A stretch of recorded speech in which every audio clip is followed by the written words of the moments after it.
This video was created by Jessica Lipshu.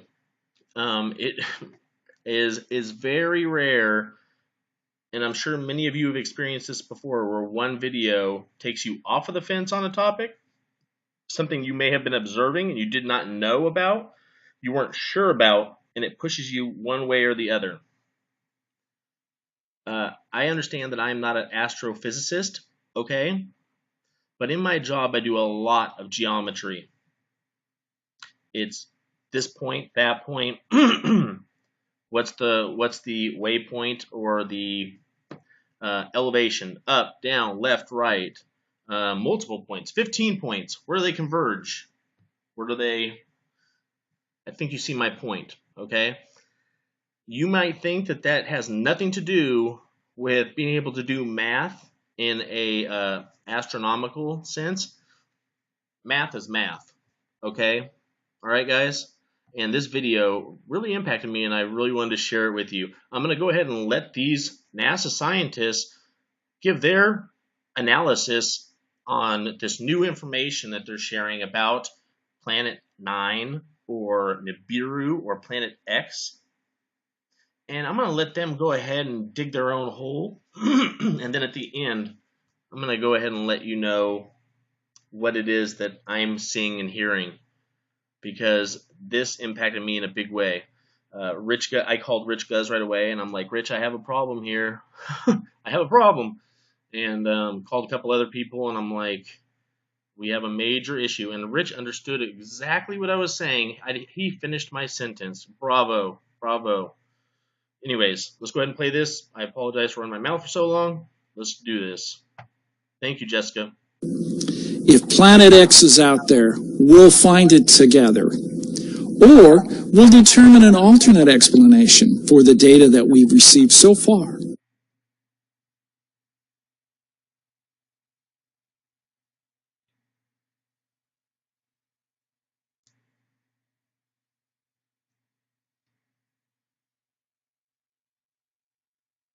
Scientists have discovered some out-of-this-world information. The solar system may have an extra planet to what was thought before. According to research, it's thought to be about 10 times bigger than Earth and would make it the 9th planet. We found that the only explanation we can come up with for some very strange behavior at the edge of our solar system is that there's a giant planet, a planet that's 10 times the mass of the Earth, that is much further out than Neptune on this very elliptical orbit. Computer simulations show that the mystery planet, if it exists, would orbit about 20 times further away from the Sun than Earth. However, so far, the planet hasn't yet been observed directly. We haven't seen it yet, but we've seen its gravitational influence on the outer part of our solar system. So we know it's there. We're starting to look. Brown and his colleague modeled the hypothetical planet's gravitational effects on several known bodies in the region and found a near-perfect match, which he described as a jaw-dropping moment. We went back and looked at the catalogs of objects, and they were perfectly, exactly where we predicted that they were supposed to be. That's the moment when my jaw hit the floor, and I was stunned. Now the search is on to find this mystery planet in the universe's biggest game of hide and seek. Problem. There's no planet Nibiru, there's no planet X, and nothing is hurtling toward us.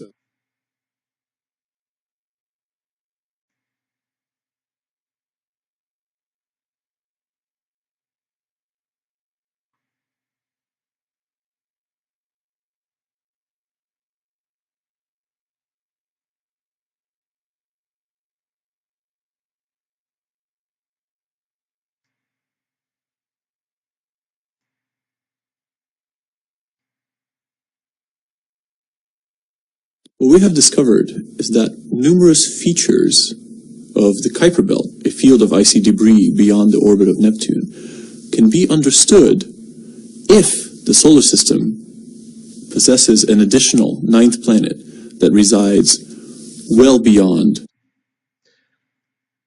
Who is this guy? Excuse me. He is the, sorry, it's off the screen, Assistant Professor of Planetary Sciences. It doesn't see. Yep, that's it.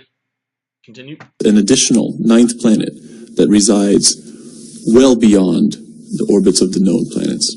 When we looked at the outer solar system, we realized that while most of the very distant objects, these objects beyond Neptune, beyond Pluto, most of these objects, they all go around the sun and they're all sort of pointing off in all different directions. But the most distant objects all swing out in one direction in a very strange way that shouldn't happen.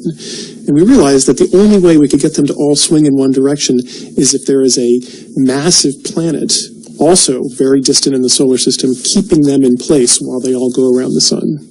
And we started looking at this and thinking, this must be either a coincidence or it's caused by something else. It can't be caused by a planet because that's crazy. There are no planets out there. I went from trying very hard to be skeptical that what we were talking about was true to suddenly thinking, oh, this actually might even be true. So the object itself likely is more massive than the Earth, probably a little bit less massive than Neptune. It sits right in between that terrestrial to giant icy planet range. Its orbit, unlike the orbits of the known planets, is not nearly circular and planar. Instead, it is exceptionally wide, 20 times bigger than the orbit of Neptune. The orbital period of the Earth is, of course, 1 year. The orbital period of Jupiter, the big player in our solar system, is about 10 years. The orbital period of this putative 9th planet is 20,000 years. We have nothing like it in the solar system, so it's new for us. It is, however, the most common mass of planets that have been found around all of the other stars. People have always looked at all these other planets in this strange mass range and said, wow, I wonder what these are. I don't know what these are because we don't have anything like it in the solar system. Looks like maybe we do. There are many telescopes on the Earth that actually have a chance of being able to find it. And I think that many people will be inspired to use their telescopes. I'm really hoping that as we announce this, people start a worldwide search to go find this 9th planet. History shows us that it's a bad idea to consistently say we have now reached the end of the solar system and there's nothing beyond what we already know. And all those people who are mad that Pluto is no longer a planet can be thrilled to know that there's a real planet out there still to be found.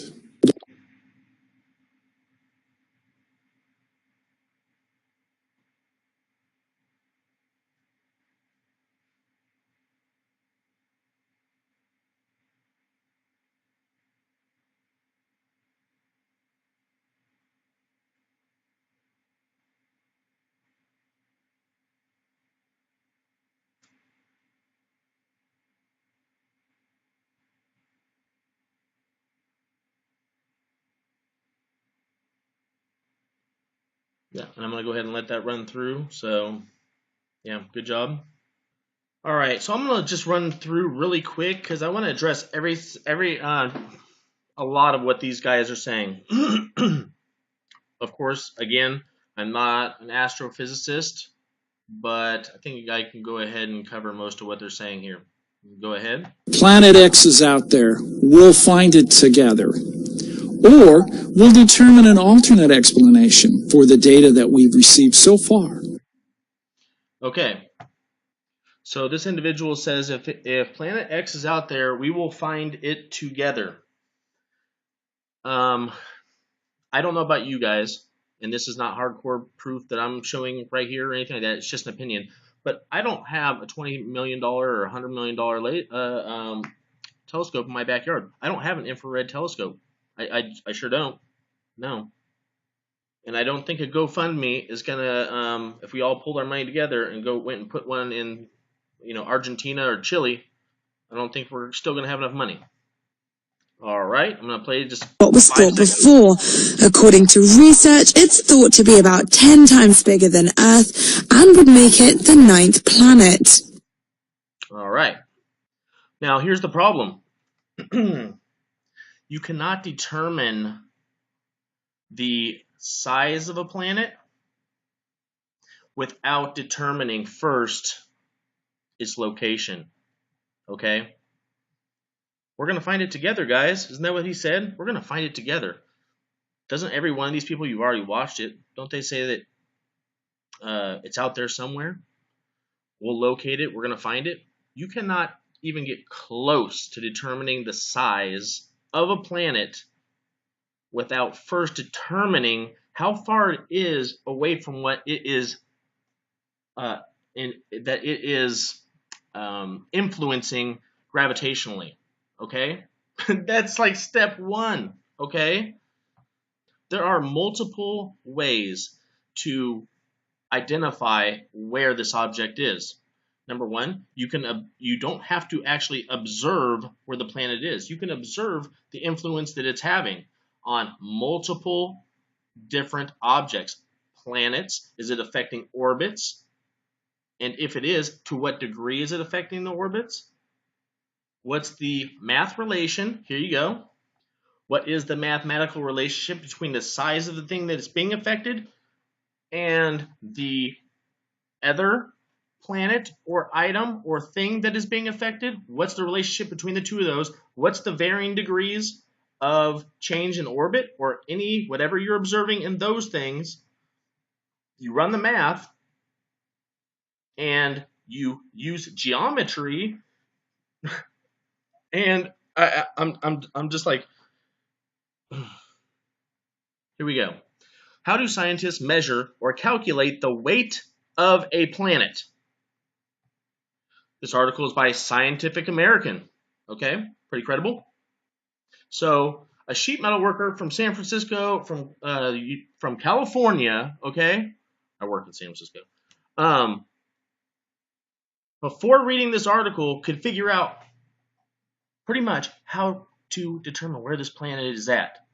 But we have Barry Lennert here, a geophysicist at the University of Hawaii, provides the following explanation. We start by determining the mass of the Earth. Sir Isaac Newton, law of universal gravitation tells us that the force of attraction between two objects is proportional.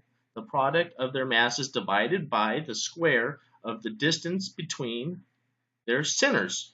Okay, their centers of mass. To obtain a reasonable approximation, we assume their geographical centers are their center of mass. So, I'm not going to go ahead and read this whole thing. That's how you determine the size of a planet. So, if NASA is sitting here and they are telling us that they know that it's relatively 10 times the size of Earth, they had to come up with that based on the math of its location first. Okay? I really apologize that this is taking more than 13 minutes to show you guys. But to me, this is a very important video. I am so happy that Jessica shared this because I don't know why. Certain things click for certain people, and this one did it for me. Okay? As soon as I saw it, I was listening to this video in the background, and when I was reading some other stuff, and I was like, wait a minute, what did that guy just say? And I had to watch it 3 times. I'm like, are they really all just saying this?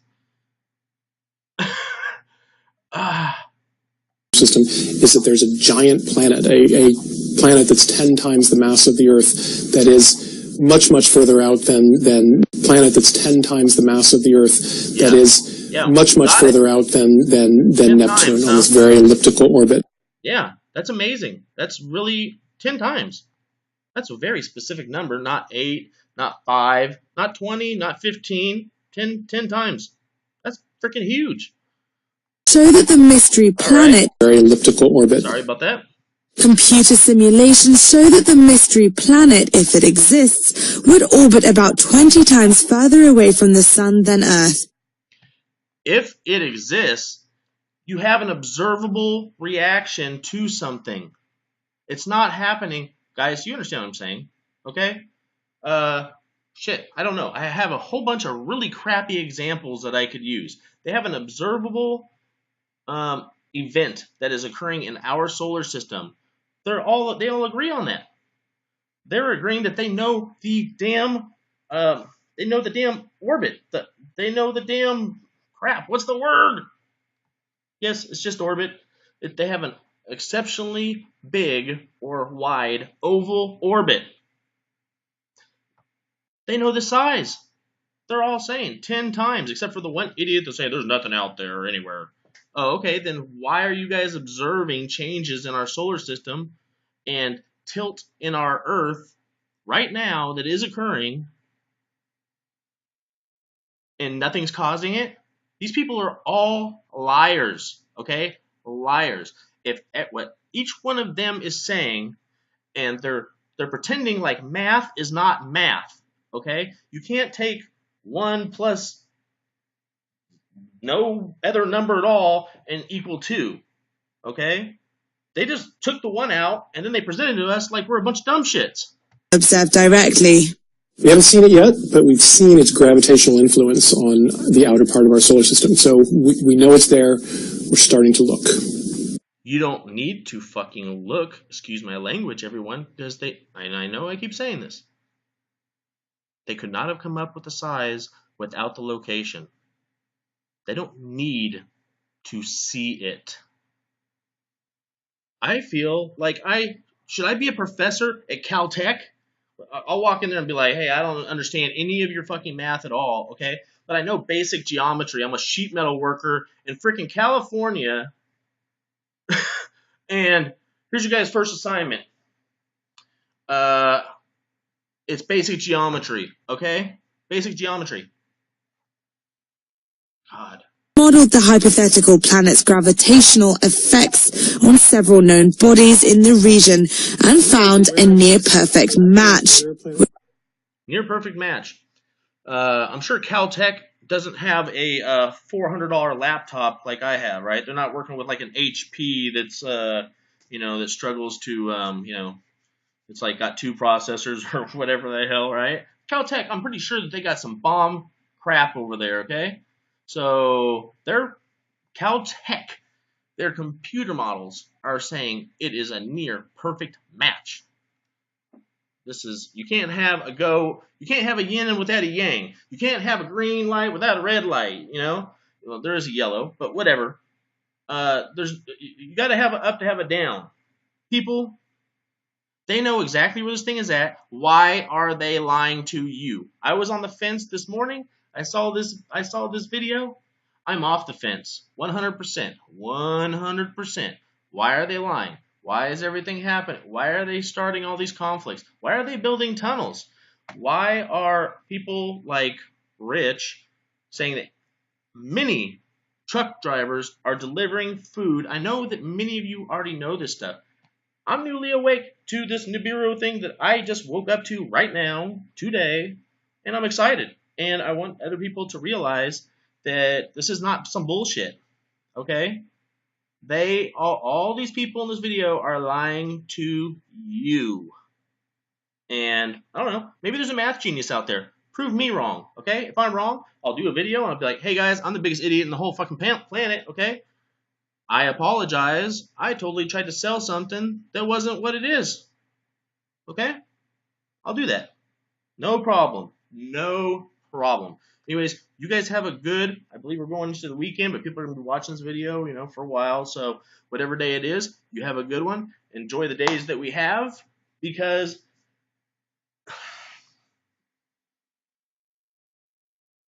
this thing is going to be close. It's not going to hit us. It doesn't have to hit us. It really doesn't even have to come close, okay? It's 10 times the size of our planet. It's 10. It's time we wake up, because they're gonna lock those fucking doors on those big ass tunnels, and they're gonna be like, "Oops, sorry about that. See you in about 5-6 months when all this hell on Earth is over, and whoever's alive when they come out, well, maybe they'll patch you up. Maybe they'll throw you a freaking granola bar, bottled water. They'll be like, here you go, buddy. Look, I used to use water. How was it? How'd it go? How'd it go out here? Shit, we tried to call you. Yeah, the fucking phones were down, man. Yeah.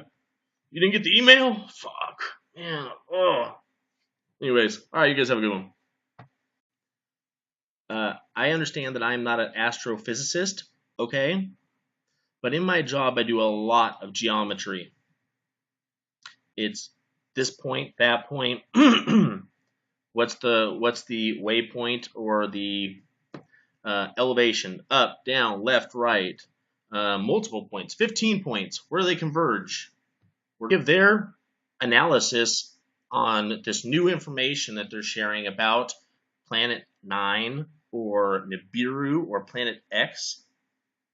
And I'm going to let them go ahead and dig their own hole. And then at the end, I'm going to go ahead and let you know what it is that I'm seeing and hearing, because this impacted me in a big way. This video was created by Jessica Lipshu. It is very rare, and I'm sure many of you have experienced this before, where one video takes you off of the fence on a topic, something you may have been observing and you did not know about, you weren't sure about, and it pushes you one way or the other. I think you see my point, okay? You might think that that has nothing to do with being able to do math in a astronomical sense. Math is math, okay? All right, guys? And this video really impacted me, and I really wanted to share it with you. I'm going to go ahead and let these NASA scientists I called Rich Guz right away, and I'm like, Rich, I have a problem here. I have a problem. And called a couple other people, and I'm like, we have a major issue. And Rich understood exactly what I was saying. He finished my sentence. Bravo. Bravo. Anyways, let's go ahead and play this. I apologize for running my mouth for so long. Let's do this.